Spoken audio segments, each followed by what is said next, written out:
it was the worst bonk I haven't bonked in like that in years. But yeah, and then we went out to dinner afterwards, and I was like, oh, I'm gonna eat all this stuff, order all this food, and then my stomach was just like I chugged a Coke when I got home to try and give me some sugar, and Hannah, he used to bunk all the time when he was here in I Iowa. So he never was like, bonked. yeah. I never bonked.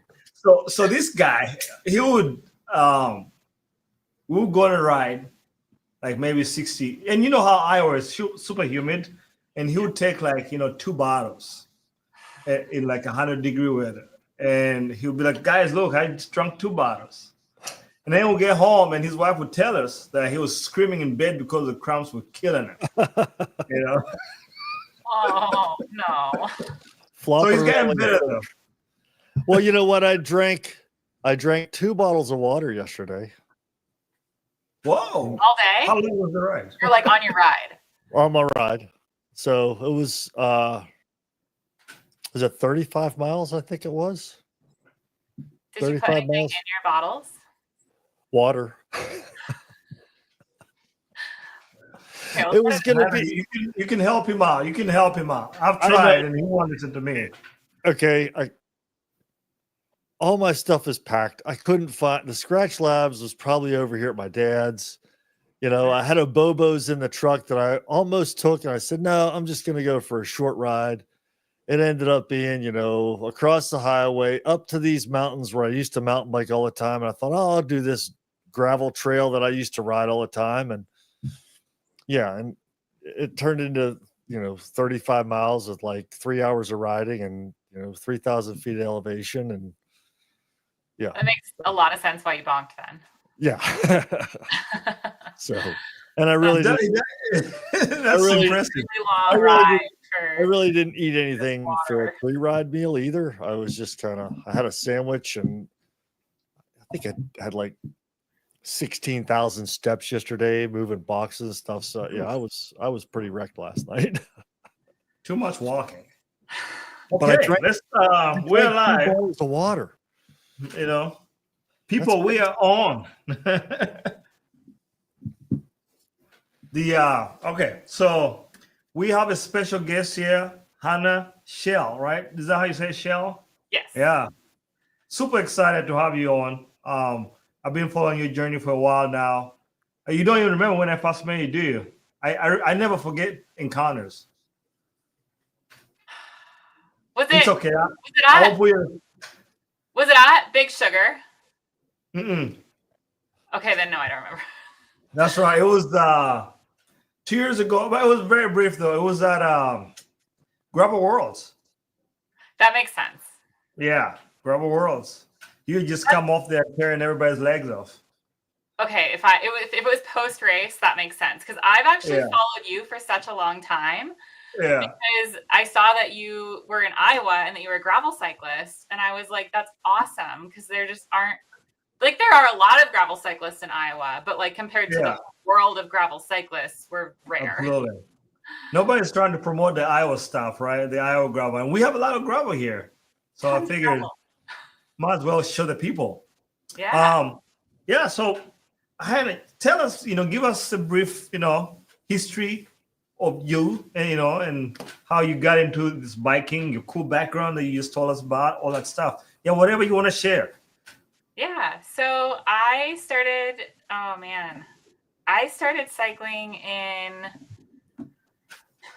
like 2015, I think. No, that's wrong. I started racing in 2015. I started cycling in 2013.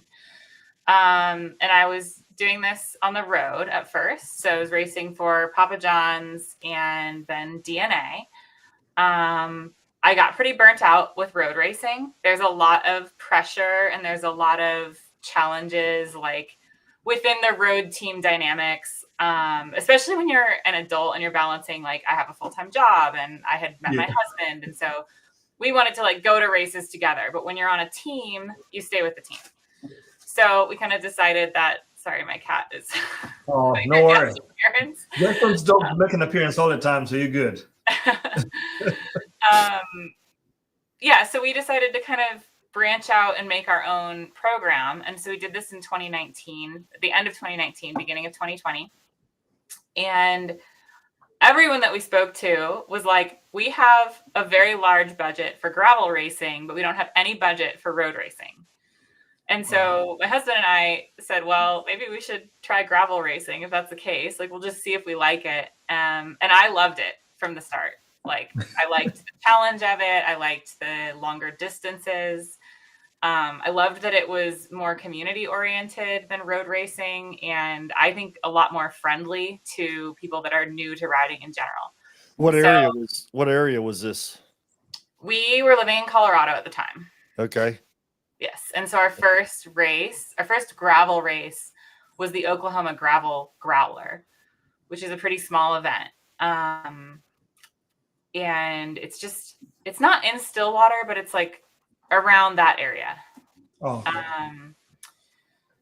Yeah. So fast forward to today, I've been racing gravel for 5 years now, and I still love it. I also started dabbling on the mountain bike in 2021, and that's probably my favorite form of riding now, mountain biking. Yeah. Yeah, you've been like, your posts and stuff, like you've been like putting in a ton of work.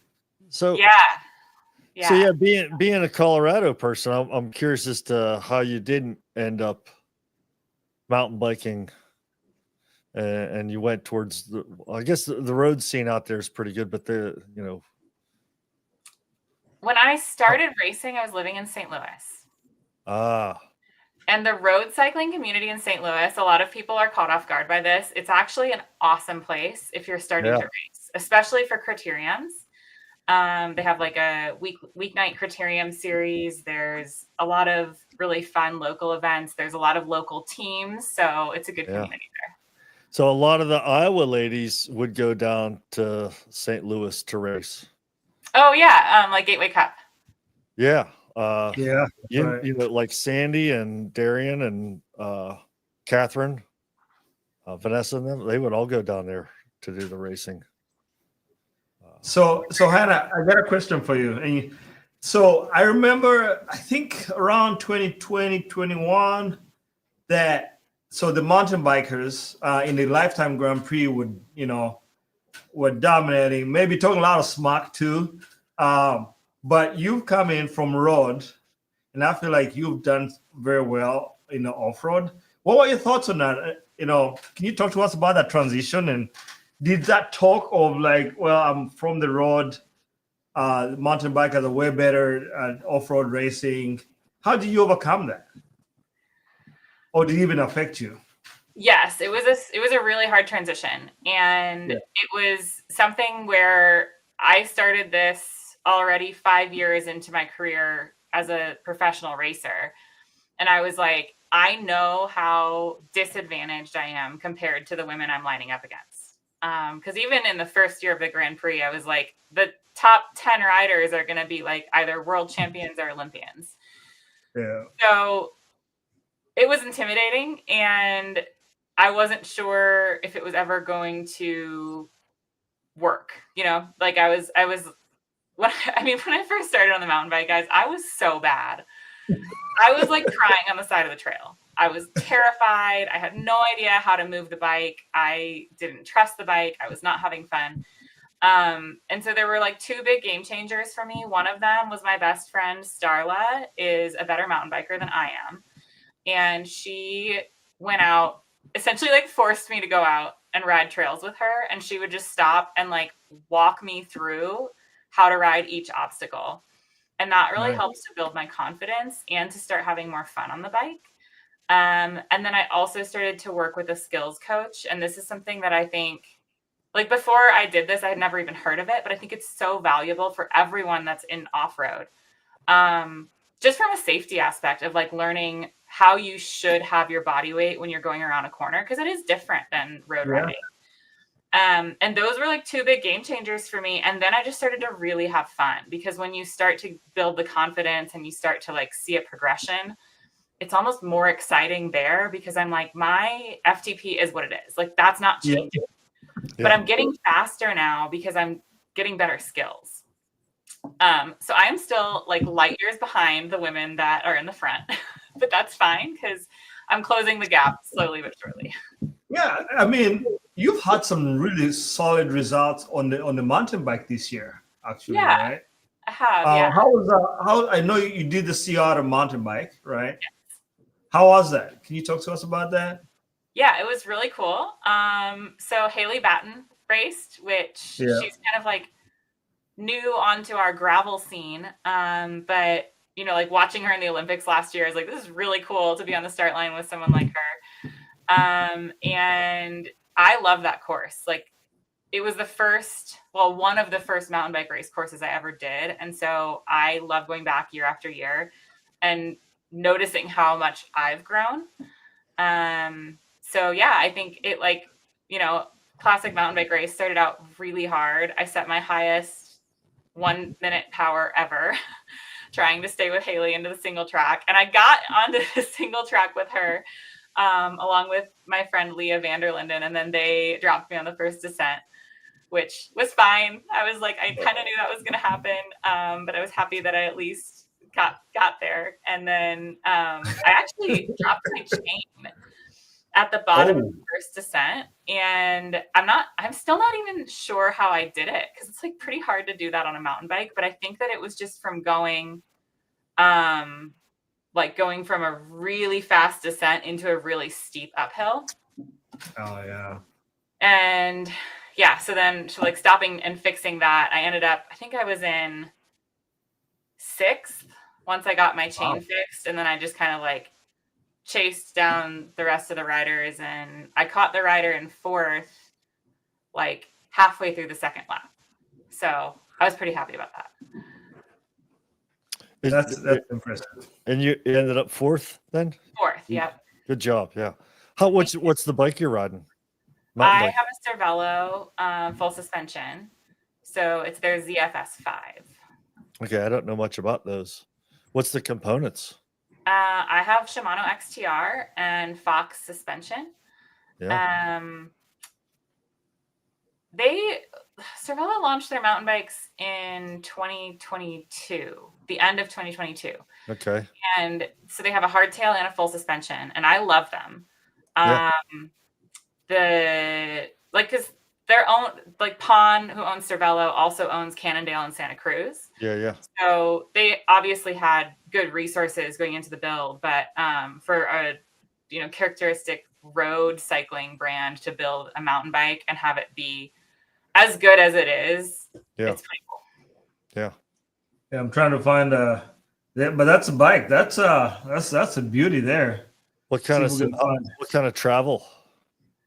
I have 100 mils in the front, 120 in the front, and like 80 in the back. Okay. Solid bike. Yeah, that's a solid cross country race geometry. Jason loves that because he's a Shimano guy too, so he's all in with the Shimano. I like Shimano. I like SRAM too. I'm waiting on a Santa Cruz. Are you? Which one did you get? The Blur. Nice. Yeah. So that's a great bike. Hopefully it's at the shop, but I don't know. I haven't heard yet. I haven't been to the shop in a week. So did you get the trail setup or like the cross country? The trail setup. The 120, 100, or 115 or 110 or something. Yeah. Wouldn't that be a cross country though? Huh? Wouldn't that be the cross country one? Well, I mean, the cross country race is only 100 in the front and like 80 or 100 in the back. That's what you're riding.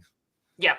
On Aria's bike is an older Top Fuel, but the bike I'm looking to get is more suspension like the Top Fuel I just got rid of.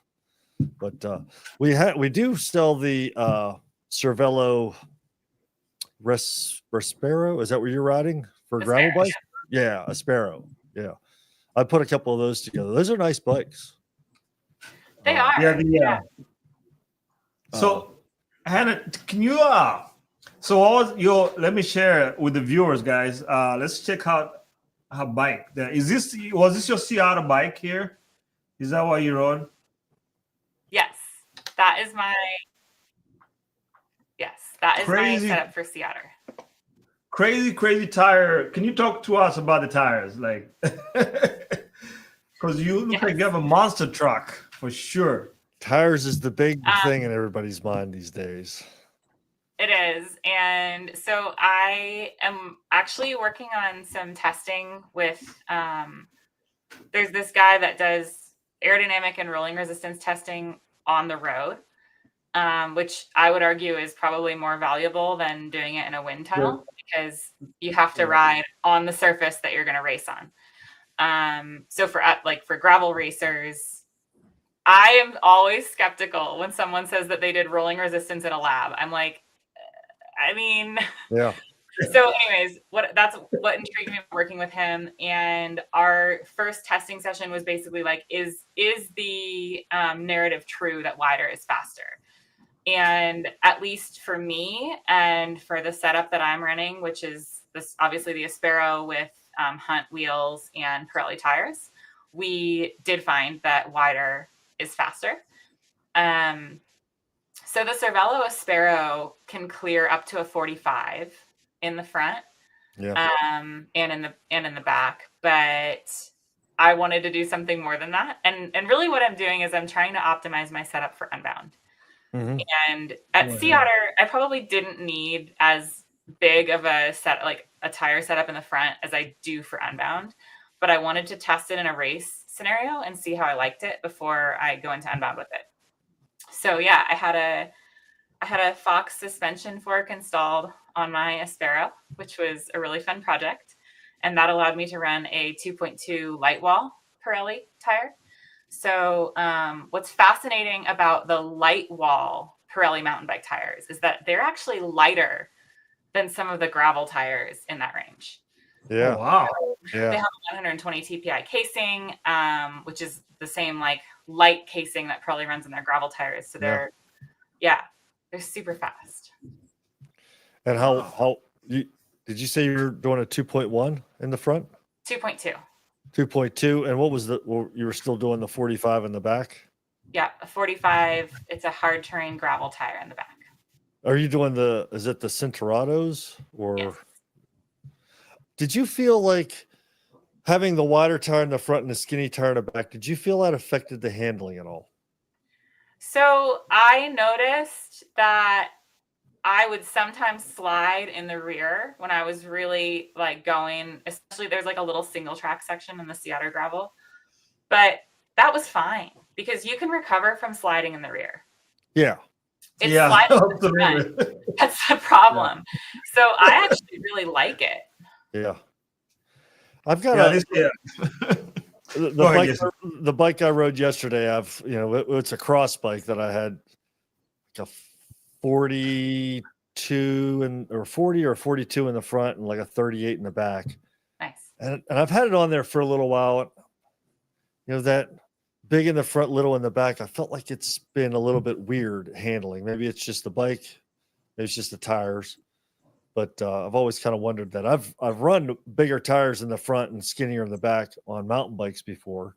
Mm-hmm. And never really noticed it as much, but maybe it's the road. How do you figure out your tire pressures between the two? That's weird. It is weird. And I tested pressures with the guy that I was doing the rolling resistance testing with. So I kind of know what like is the fastest option for me. And then from there, I just kind of dialed it in. I would love to tell you guys what pressure I ran. Yeah. Except that my bike pump got stolen like 2 weeks before Sea Otter. And so I honestly have no idea what my tires were set to because I'm using like a little hand pump that doesn't have the electric. Oh, the small one. Yeah. So like, man. Yeah, it was, we stay in Tucson in the winter. And we always have our RV, and we just like left our bike pump out, and sure enough, it got taken one night. Which is, you know what, a bike pump. As long as it wasn't a bike, it's fine. Yeah. So, how far with the bike? Exactly. Yeah. So do you? So in all winter, then do you RV the whole time while you're there, or do you park? Yeah. Yep. because you have a huge fifth wheel, right? Yes. Yeah. Yeah, I'm big into RVing. Jason, I try to talk Jason into RVing. It's just so convenient for races Yes. that you have all your food, all your stuff. What made you guys go with an RV versus doing the whole Airbnb or hotel setup? So we have two cats that you guys saw. Ah, You guys saw one Yeah. of our cats earlier. Yeah. And do you guys have cats? Either of you I cats? No, have- I don't have. I have 2 dogs, Okay. Well, big dogs. cats, like, they don't like new spaces. So you could take a cat to an Airbnb. We've done it before, but they don't like it. And we really love our cats. And we were trying to figure out how we could find a way to spend more time in Tucson in the winters, because we would usually go for like 2 or 3 weeks and just have a pet sitter. And my husband came up with this idea, and I thought he was crazy at first, but he's like, what if we get a camper and the cats will have no idea that their house has moved? That's right. You'll be there. Yeah. He's like, they'll be in the truck with us, and then when we park it, we'll put them in the camper, and they'll be like, oh, we're home. And I was like, I mean, try it. Let's see how it goes. And it's been perfect. So yeah, most people don't know that the like motivating factor for us was really our cats. Yeah. And I think that my husband like probably sold it to me on the cats, but he secretly really wanted Yeah.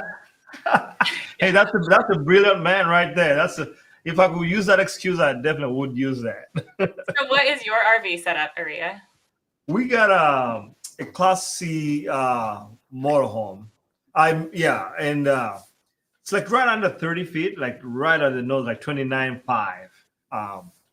But we had an Airstream. Our base camp was smaller, but it made it just so hard to be on the road for a very long time.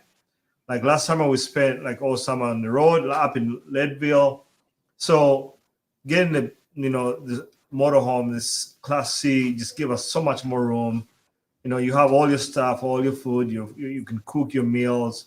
And I think people don't think about like if you're doing hotels. I know, yes, you have to put the down payment down for the RV, but you got to think about gas, hotel. You might not always cook in a hotel, so you got to go eat out. Like if you're going for a weekend, it adds up.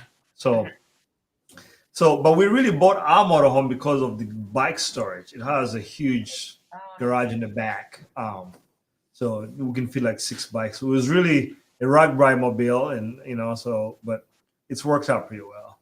That's awesome. Yeah. That sounds like a great idea. Do you guys work on the road, or how does that work with the RVing setup?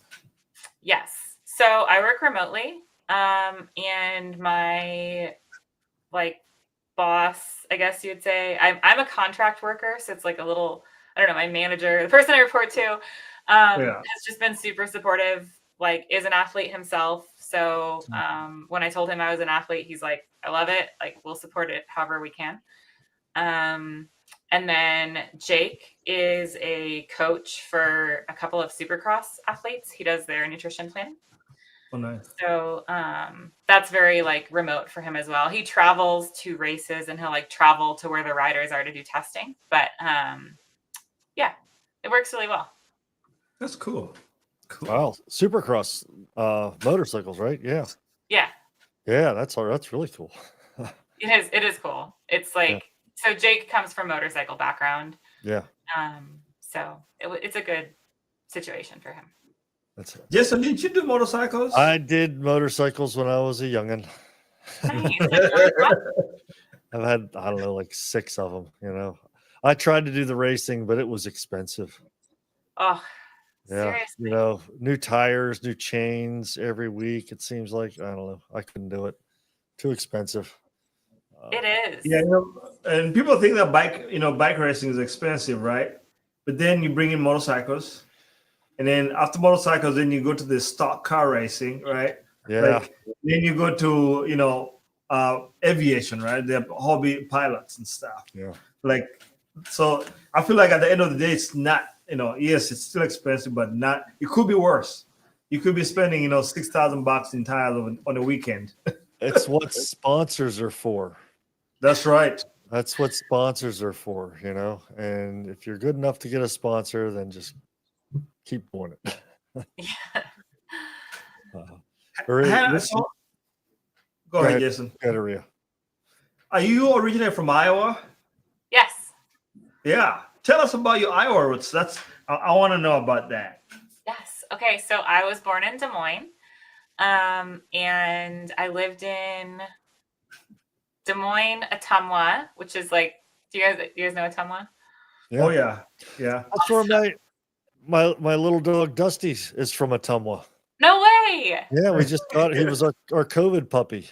Oh, that's so cool. We drove down in the middle of COVID and picked him up in the middle of winter. It was like minus Oh, that's 40 right. out. Yeah, little Dusty. That. Yeah, he's from Ottumwa. We were going to name him Radar. We decided not to. That's wild because my parents had a dog named Radar that died right before we moved to Ottumwa. Oh, wow. Yeah, so we lived there for a long time, and then we moved to Ankeny, which is where my mom still is, and my dad has moved to Okoboji, Iowa, which is kind of like where his dad had a cabin on the lake in Okoboji, and so he spent his summers there as a kid, and he decided he wanted to retire there. Yeah. Have you ridden out there in that region of Okoboji? It's beautiful, isn't it? Beautiful, yes. So I want to hear about your guys' Iowa roots. Where are you guys? Go ahead. I'll go back.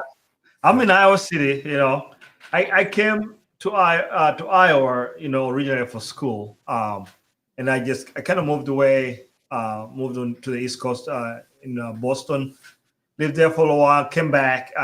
I just didn't like the crazy big city life. It was just, I just didn't like to, you know, I like talking to people. I'm a very social person.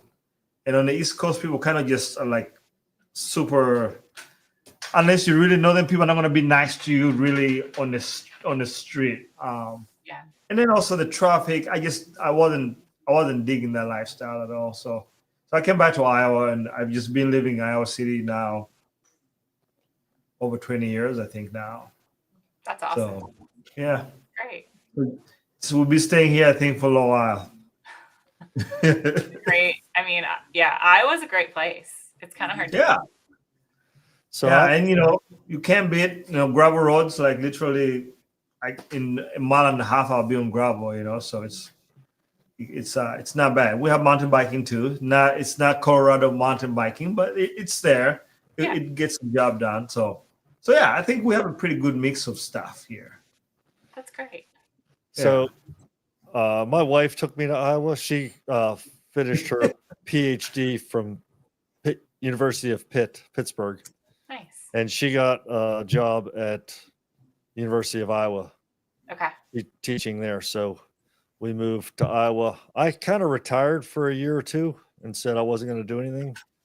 And then I started working at the World of Bikes, the local bike shop there. That's where I met Aria and Yvonne. I met Yvonne first. Lindsay and Yvonne were in boot camp.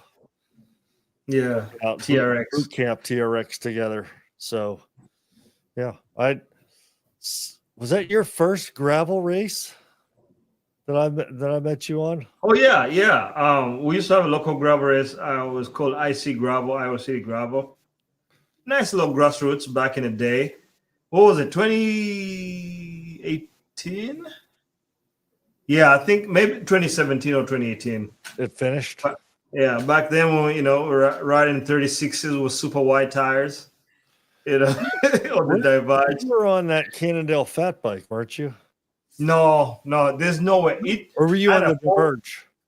I was on the Divide. It took me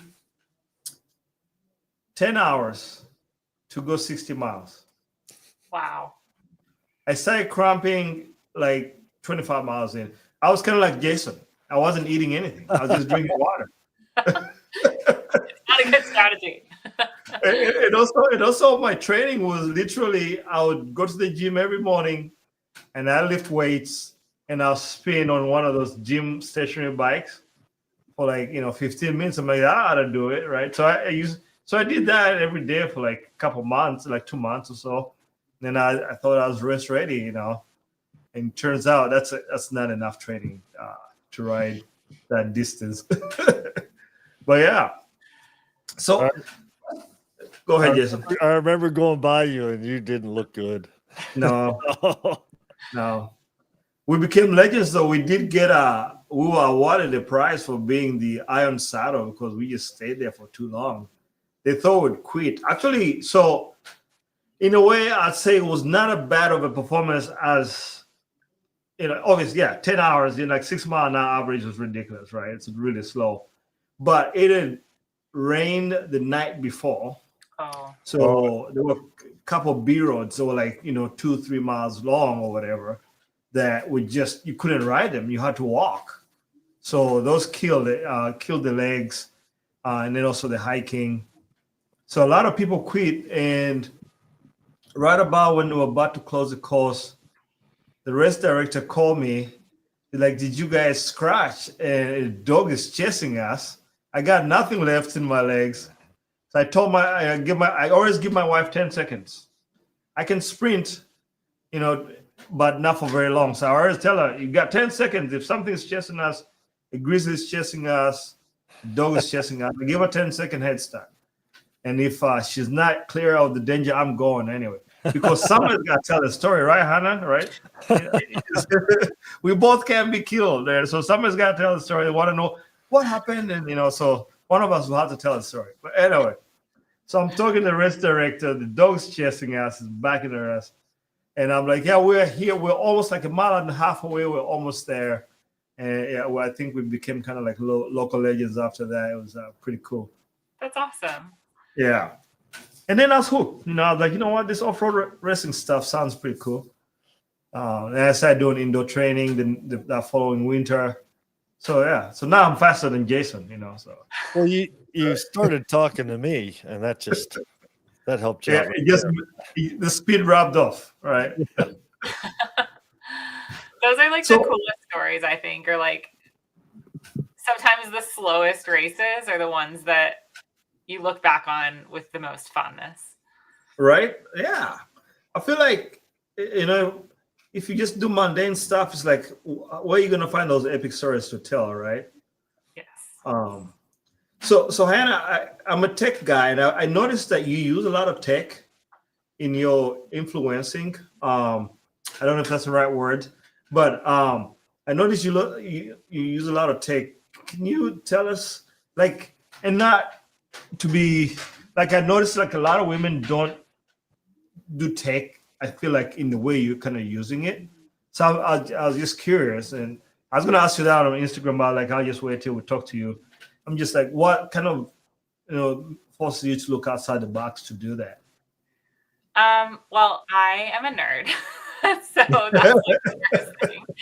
I like come from a research background where, you know, you are using a lot of technology. I work in IT consulting now. So I'm very comfortable with it, first of all, which I think is not everyone is like comfortable or excited about using their cycling computer in a new way. You know, they're like just going to use it the same way they always have. And whereas I'm like, oh, I'm looking forward to a new feature. I want to try it out, or I want to see if I can do something that I haven't done before. I just think that's kind of fun.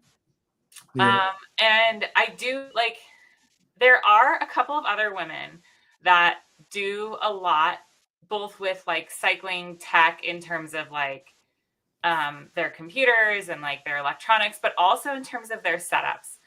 But they don't share it as much. Like they don't share the story behind it. And some of that is driven by they don't want to give away their secrets.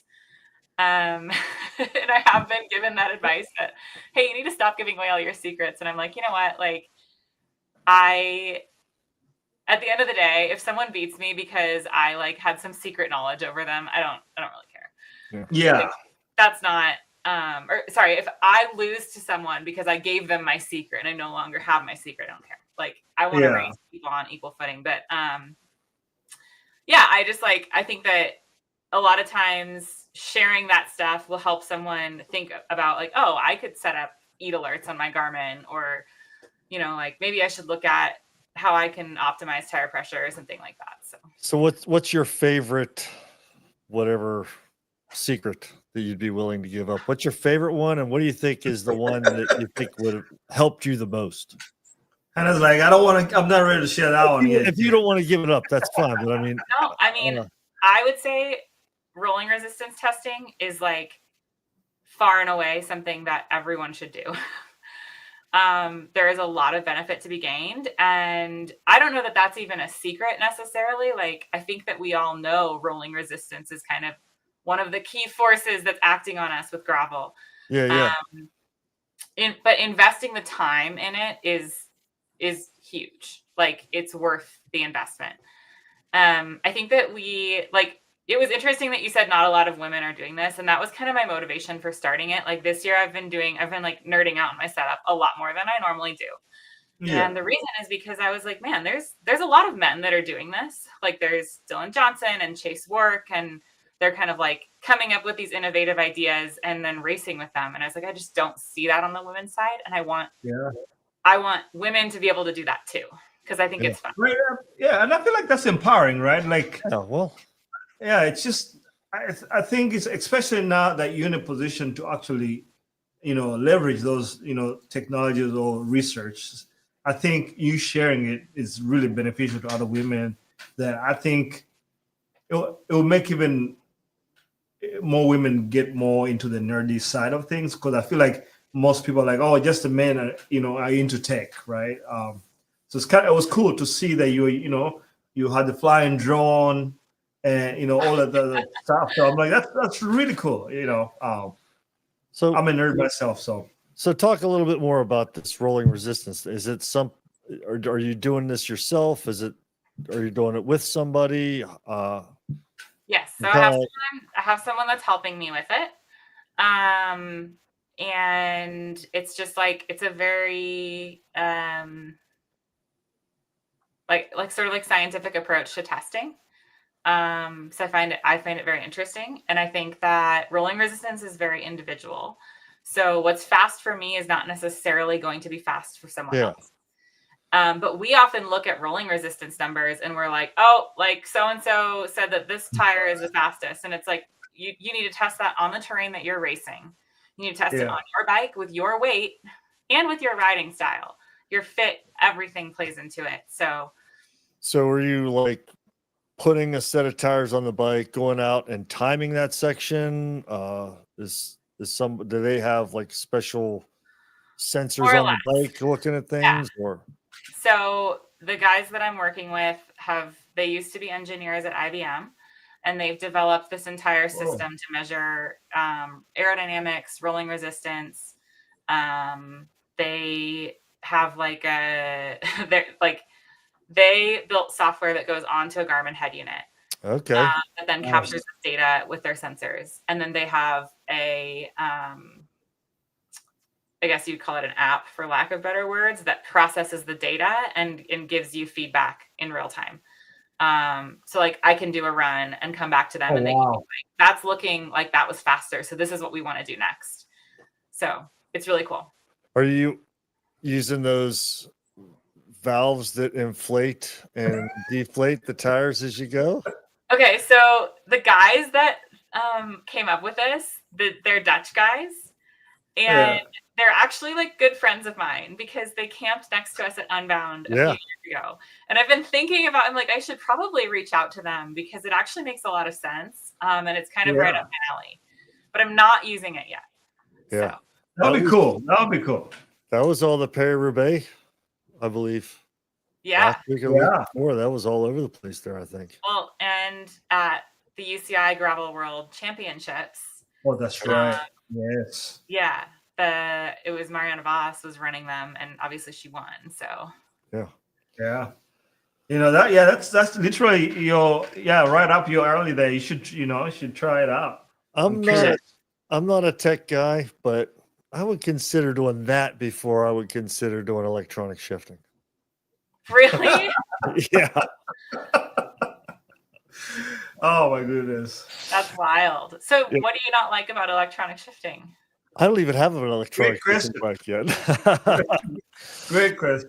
There's nothing wrong with it. I just, I mean, a cable just does it pretty good too, You Yeah, know, it does.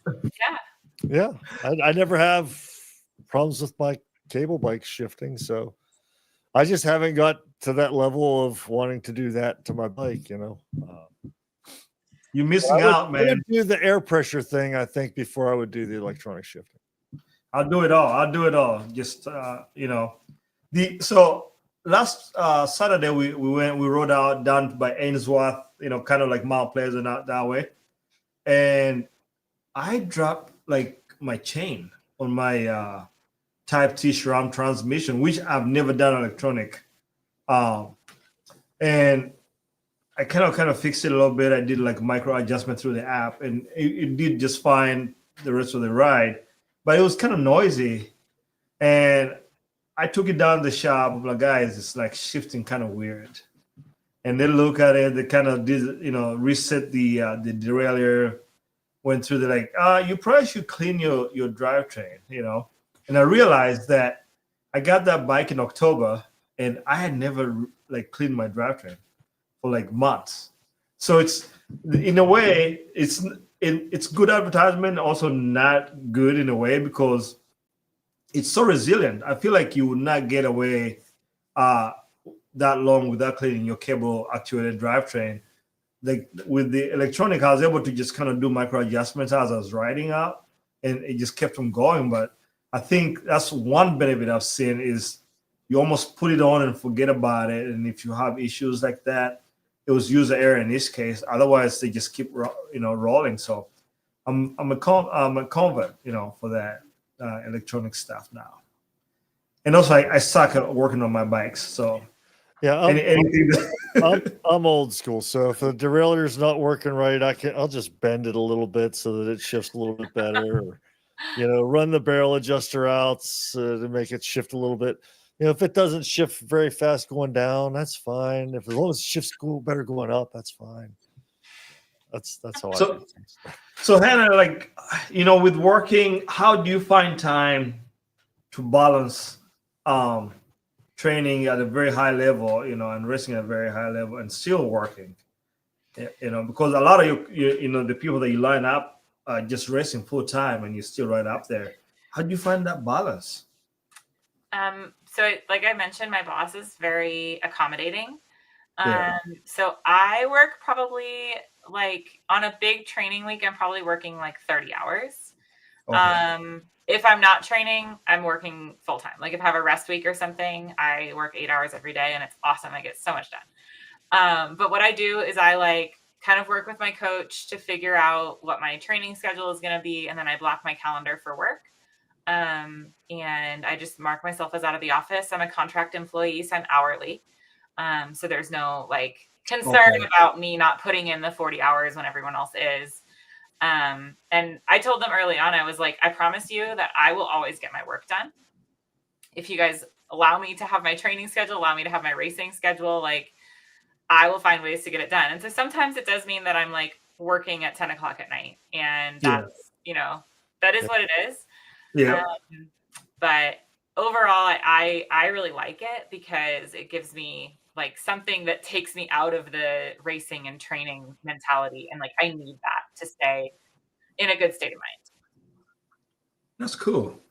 Yeah, I wondered about that because I know that, you just how people you race with is if they're working full time. I mean, they're just full-time racers, which, you're almost that. So it's that's incredible that you're able to find that balance and still perform pretty well.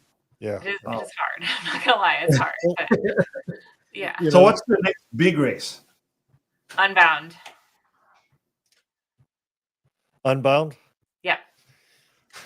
What's the training looking like going up to that? How hard are you going to be at it? A lot of zone 2 and zone 3. Yeah. Because that's basically where you live in that race. And then also doing a lot of surgy, group style riding. Because there's kind of part of Unbound is staying in the group.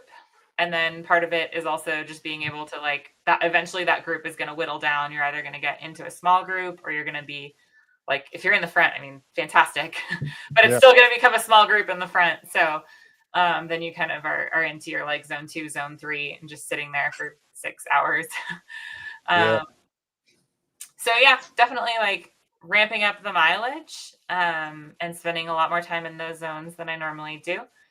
I'm going to do Colorado to Utah in a couple of weeks. Ooh. So, or maybe that's next week. No, it's 2 weeks still. Yeah. Because is that gravel or is that mountain bike? It's gravel. Gravel. But then there is like a mountain bike race the next weekend, I think. Oh. Yeah. That sounds like a lot of fun. Colorado to Utah. I've never done it before, but I've heard great things, so I'm excited. What's the distance on that? Is it like a multi? Is it a stage race, or is it a single?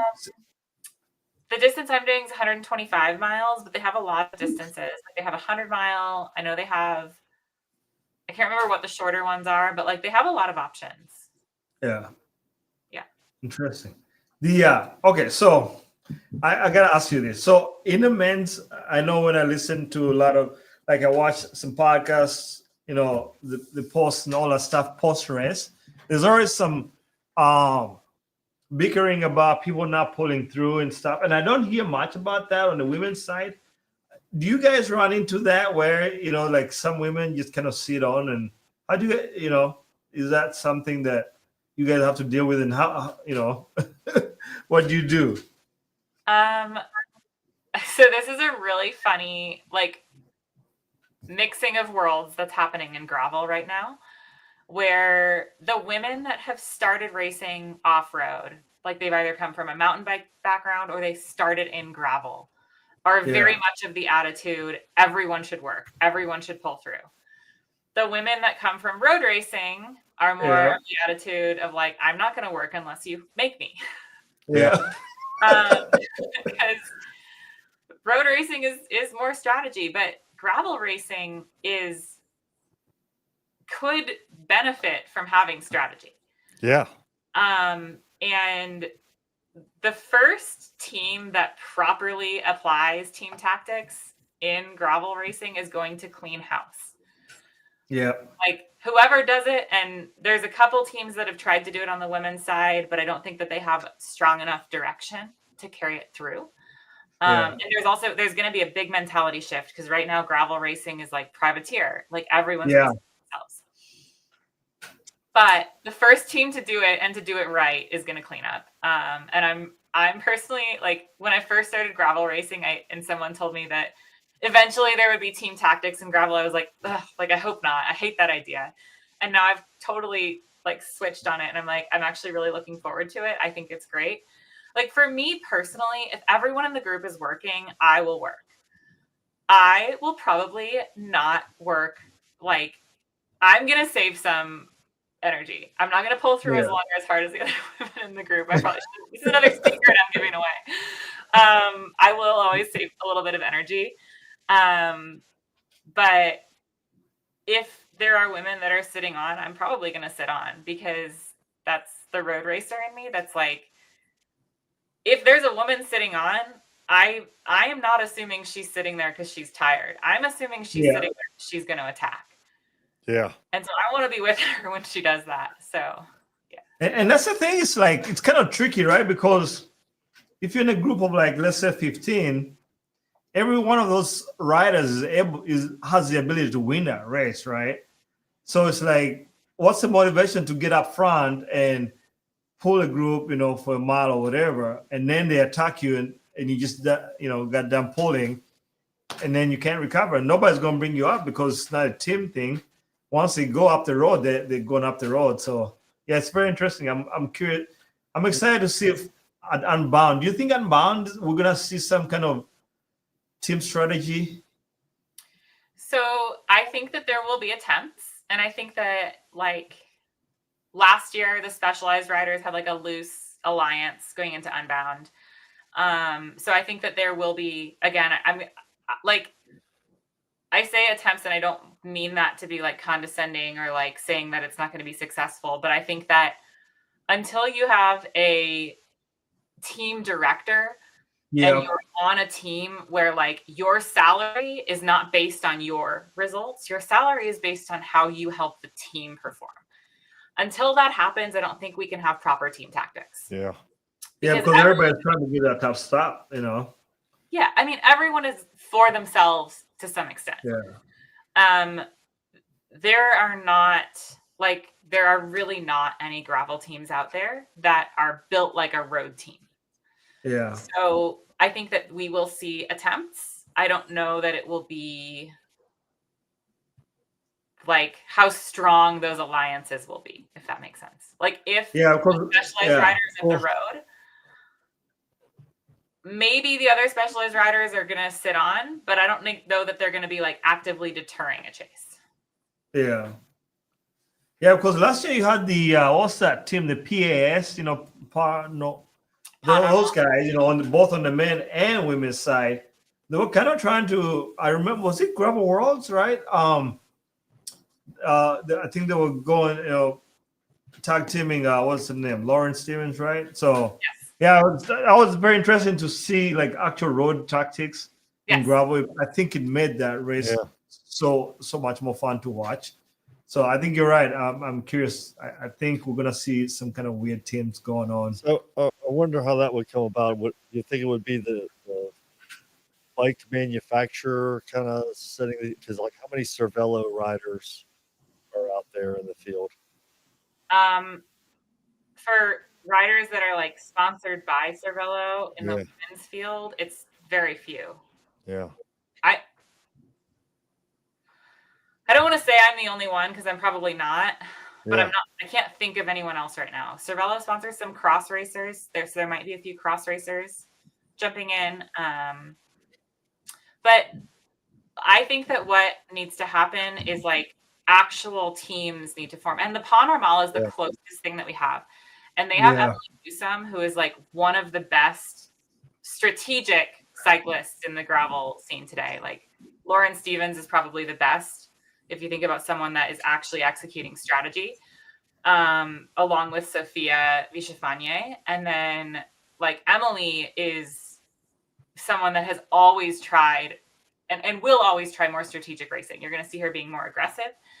And I think that she's a good leader to have on that Pas Normal team, in terms of like, she can help the team within the race to dictate what the right thing to do would be for the team. But it's still like, I just still question how much buy-in you have where if you don't have a team director that's saying like, literally, we are racing for so-and-so to win, it's hard for me to believe that other women are going to be like, yeah, I will sacrifice my result. Like I will literally fully blown up 80 miles into this race so that so-and-so can be with this front group. I don't know. I could be totally wrong, but I would be surprised if we see that level of team tactics. No, I agree. Yeah, since gravel right now is such a privateer aspect, I feel like that would be very hard for somebody unless they kind of decide, have a team meeting and like, hey, you know what, this race I'm gonna do it for you or something. But I think it's very hard, especially when you have really big races on the line. Gravel Worlds has gotten really big. Unbound. Are you gonna do Call 4? Which one is Call that? 4 in Iowa City? Yes. Yeah. So that's getting big. I feel like you're gonna do very well on that race. Absolutely. Yeah. But I'm looking forward to that one. That one's gonna be fun. Yeah. Yeah, if you bring your RV, feel free to to park it in front of our driveway here. We'll let you. We have 30 amps. I think you probably need 50 amps, but we can make it work. That's really nice. Thank you. Yeah. I think that the race, the promoter has organized camping for us. Yeah. But I appreciate that. Yeah, they have camping right at the start, so it's very convenient. Yeah. I think that's the last time I knew it was like right at the start line. So where's it? It's kind of nice. Where's it starting? At Wilson's Orchard. Oh, okay. Yeah, so they just have the campground like right there. which is nice. So you don't have to drive anywhere in the morning. I like those kind of races. But somehow I'm always like late to a race. I've been late to 3 races where I've crossed the start line in dead last. So I need to work on my timing this year. It's like I'm always like right there by the start line, so I just kind of get overconfident, and then I forget like all the camera gear and all that stuff. By the time I load up everything, it's like You're oh, playing no. tech. The tech is doing you in. Hey, I'm still able to come back and catch a whole lot of people though. So, so it makes for exciting times. Yeah. Are you gonna do Gravel Worlds also this year? I will 100% be at Gravel World. I'm not sure whether I'm racing it yet. So Yeah. Do you do any races east of the Mississippi? not really. So there are a couple of races on the East Coast that I really want to go to. Last year I did UCI Mountain Bike Worlds, which was in Snowshoe, and that was wild. Okay. When I was racing on the road, I did tons of races on the East Coast because there's huge criterium races over there. But yeah, on the gravel side of things, just not many. I would love to do Vermont Overland someday. Okay. And That's that's cool. yeah. So there's some gravel races. Well, here in Pennsylvania and down in West Virginia and Virginia, that seem like there's some terrain down there that looks like fun. Like, Oh yeah. It's a beautiful area. Western North Carolina. Yeah. A lot of hill climbs and stuff. I'd really like to see some of that, popularity coming this side of the country. I think there's a Too lot. many hills up there. I think that's why people don't want to go there. Hills are awesome. Well, it is actually kind of bizarre that there isn't a big race out there. Yeah, well, yeah, right. Actually, yes. Yeah. it used to be pretty big out here for mountain biking. There was, Mhm. the snowshoe is great, and Central Virginia, it's got the Shenandoah Valley there. There's tons of riding through there, mountain biking, gravel, and road. Yeah. Maybe it's not as remote. It's not as remote as like in the Midwest or even in the West. So it might be hard to just manage huge Yeah. gravel races. It's pretty remote. It's Really? it's a little more remote than you'd think. Up in central Pennsylvania, I mean, there's nothing up there. I was surprised when we went to Snowshoe at how remote it is there. Because I can't remember who it was that was telling us this, that like if you had a serious crash on course, it could be like a helicopter ride to get to a hospital because there's not anything within driving distance that's close enough. It's Morgantown, West Virginia would be the closest.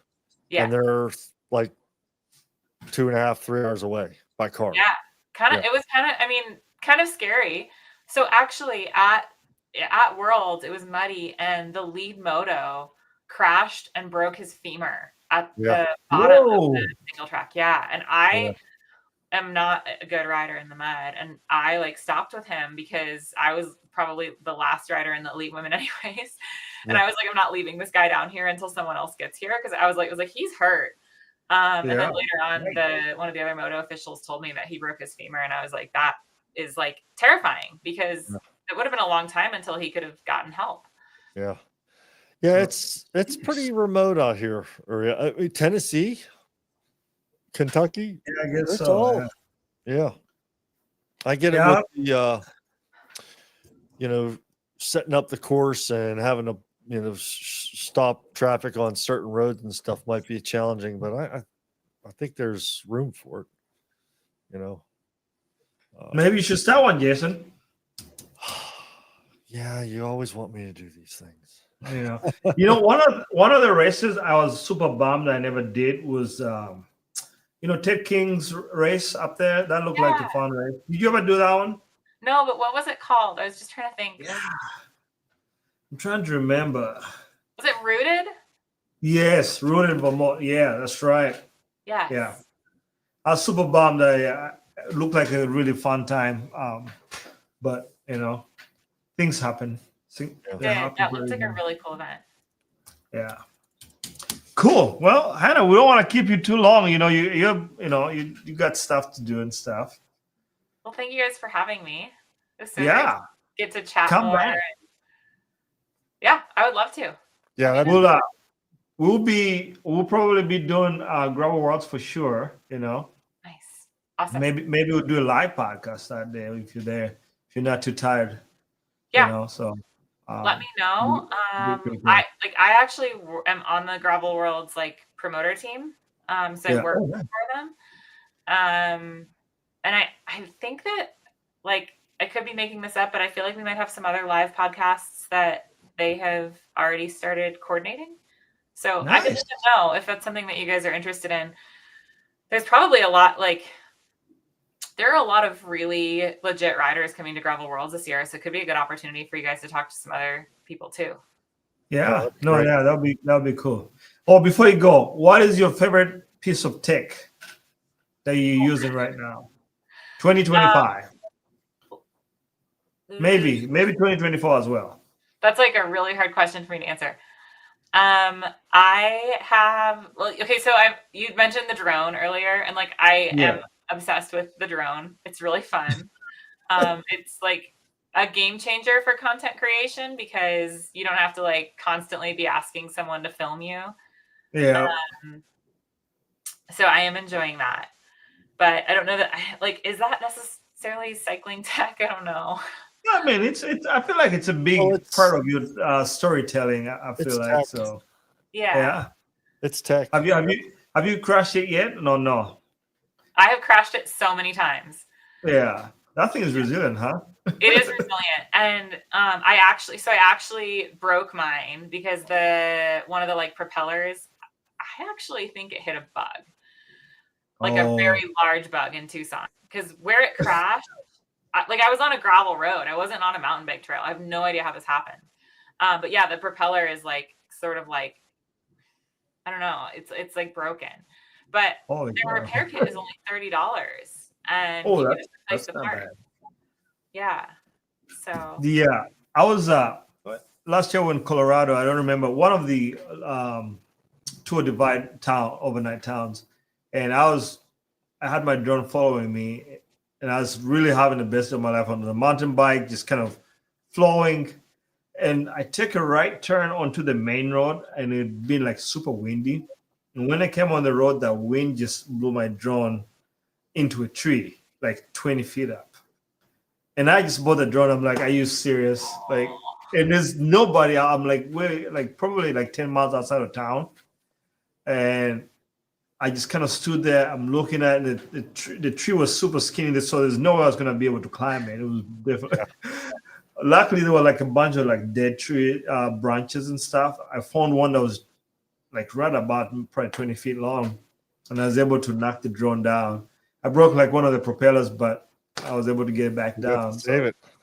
Yeah. I was like, oh no, I just looking at all our money stuck up in the tree. It was just so sad, but I got it back. Sometimes it is like, sometimes it crashes and I'm like, where is it? Like, I lost it. It freaks me out. Yeah. Yeah. It's fun tool. It's a fun tool. I think it like when you're mountain biking, that content looks pretty cool. So awesome. All right. Let's see if anybody has any questions.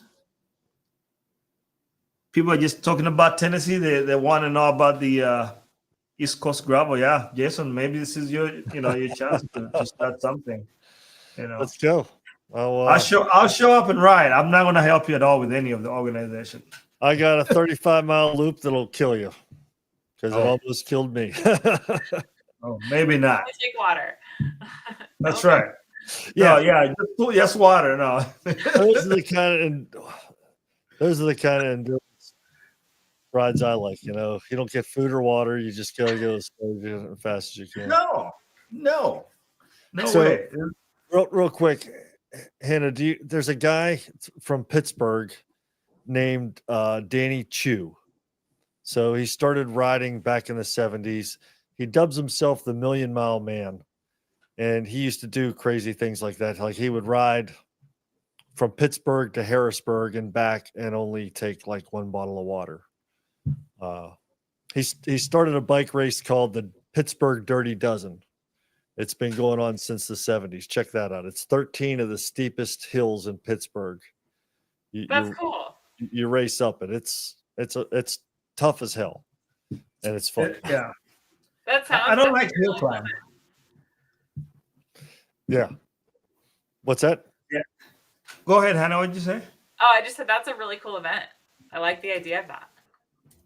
Yeah, I'm not a hill climbing kind of guy. I don't know. Like I want to do it because Jason's up there and I get free room and board, but it's like the idea of like 13 hills, right? Of just like 22%. Yeah. Sounds like a long day in the office. Nothing under 21% to race up.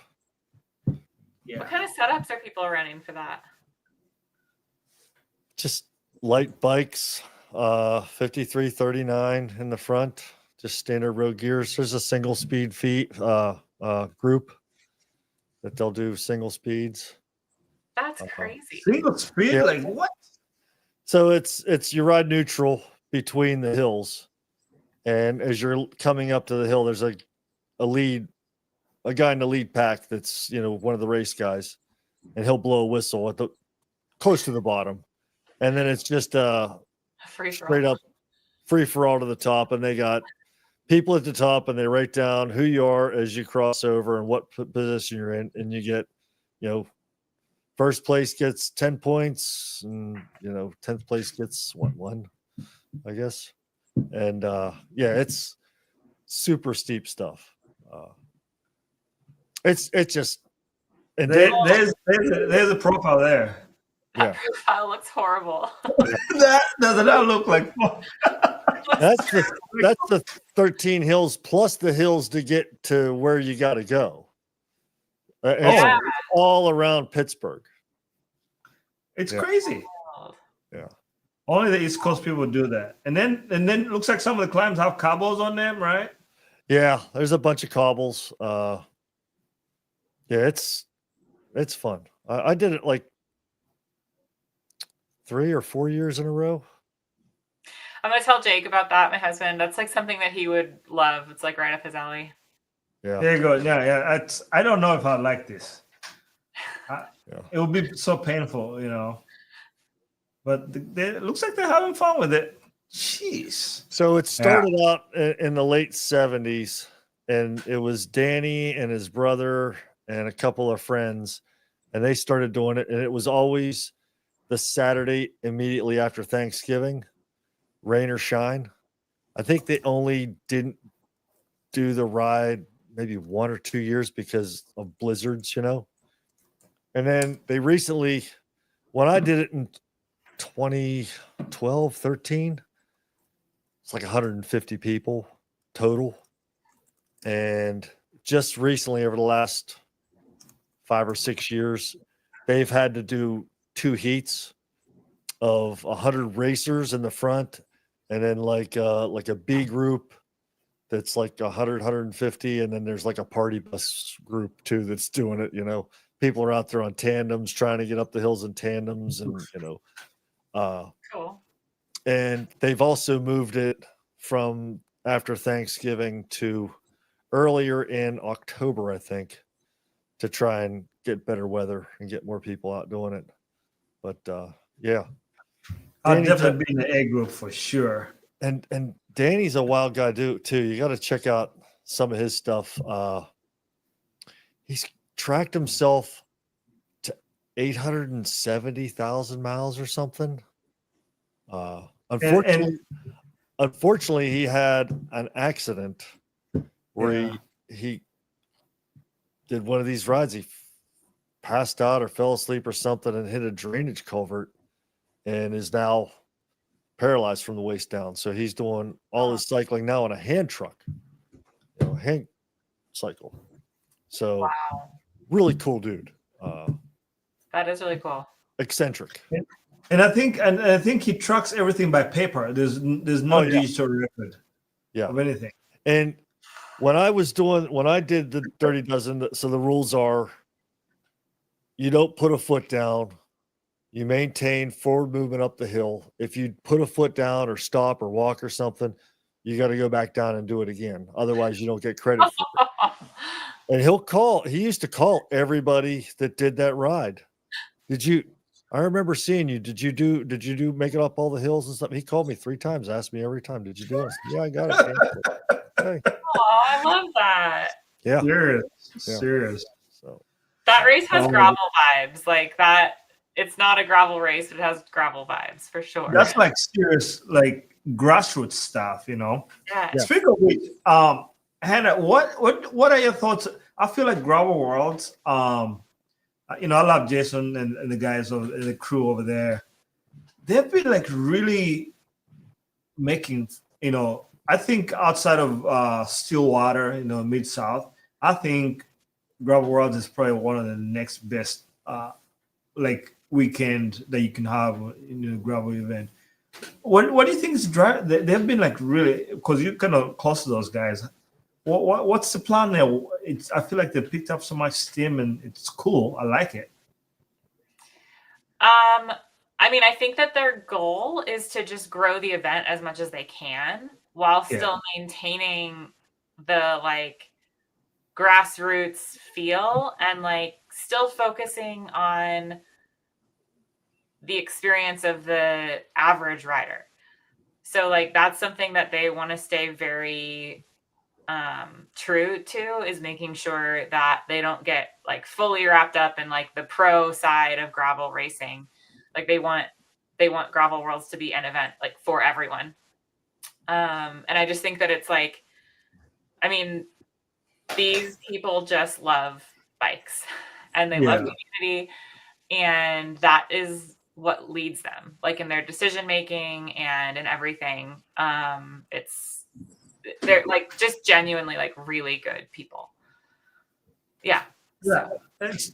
So you know, I know you gotta go in, but question. So one of the things I've told these guys, but I feel like there's been a couple of new gravel races where they're kind of focusing on only just the pro side and forgetting about the average riders.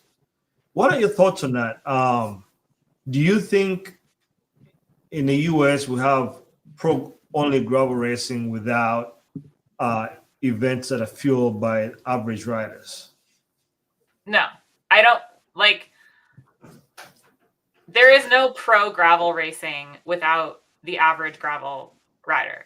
And I think that it's very short-sighted when people start to focus too much on the pro field. Like the pro field should have, like, there should be safety considerations. I think women should have a separate start. I think that prize money is great, but like, let's not forget that without the thousands of people that were racing gravel before the elite riders came into it, like those are the people that started the sport and those are the people that drive the sport. Like as a pro, I mean, I really try to give back. Like I genuinely, like that's why I'm working with Gravel Worlds, and that's why I like do like skills clinics, and I do my best to give back to the community, but like mostly pros take from the community. And that's not like to say that I don't want to make that sound like I'm calling my fellow riders greedy, but like that's what we are. Like we're asking for people's support, we're asking for free entry, we're asking for like all this stuff. And so I just think that like we are not the driving force. We influence and we motivate, and those are certainly things that we can share as positives around the sport, but like we are not the end all be all. And I just don't think that races should be totally focused on the pro side of things. And that's like why I'm involved in Gravel World, because they wanted their pro race to improve. They wanted to attract bigger talent and they wanted to have a bigger prize purse.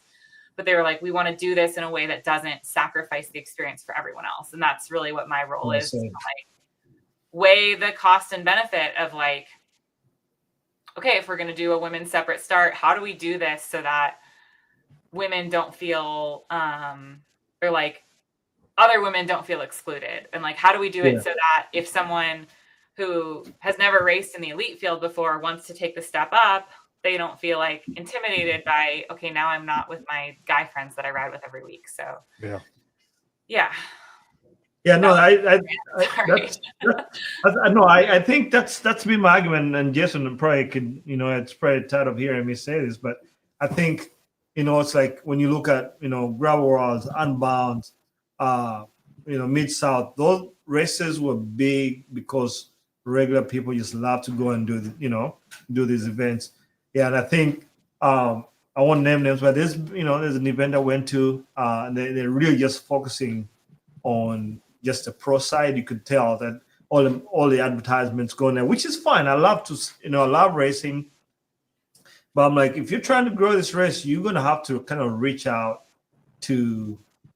You're gonna try to market to regular people that will pray. Then your event will take off. But yeah, I just wanted to hear your side.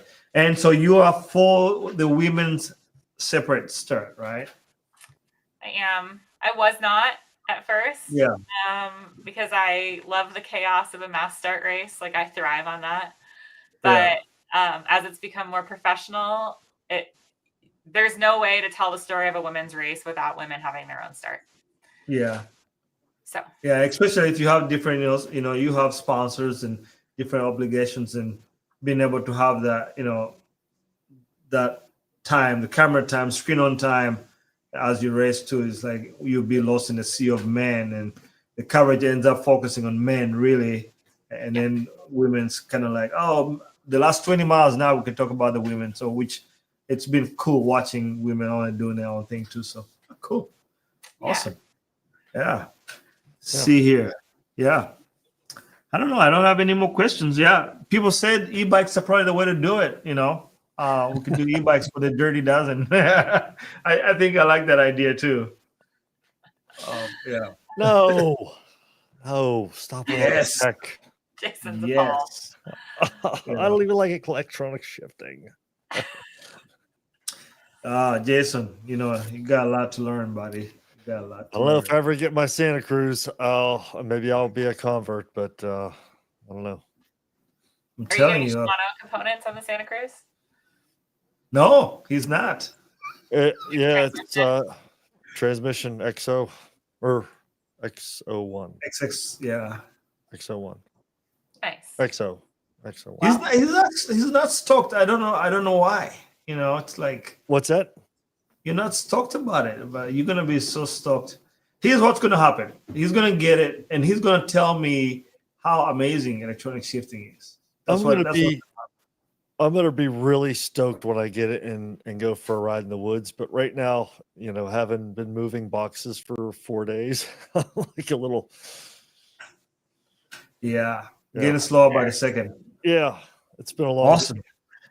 All right, well, we better wrap it up, I guess. Awesome, Hannah. Thank you so much for showing up. Thanks for and having hanging me. out with us. Yeah, Thank you we'd very love to have much. you back. Good luck in your races this year. Thank We'll be you. watching you. I'll look forward to seeing you guys at Gravel Worlds. Yeah. Yeah, and you have the link, so just pop in anytime you have some free time. Just pop in on the week. You know what time we are? We're always same time, so That would be awesome. pop Just in. showing up and Yeah. saying, "Hey, see ya, bye." I might. Yeah. Like that. I'll recruit Jake to hop in with me sometime so you guys can meet Yeah, him. absolutely. Yeah. Come on down and we chat. Absolutely. Awesome, well, cool. awesome. Thank you guys. All right. Okay, let's see here. Folks, thanks for watching. We're gonna be out. So until next Sunday, let me end the stream here.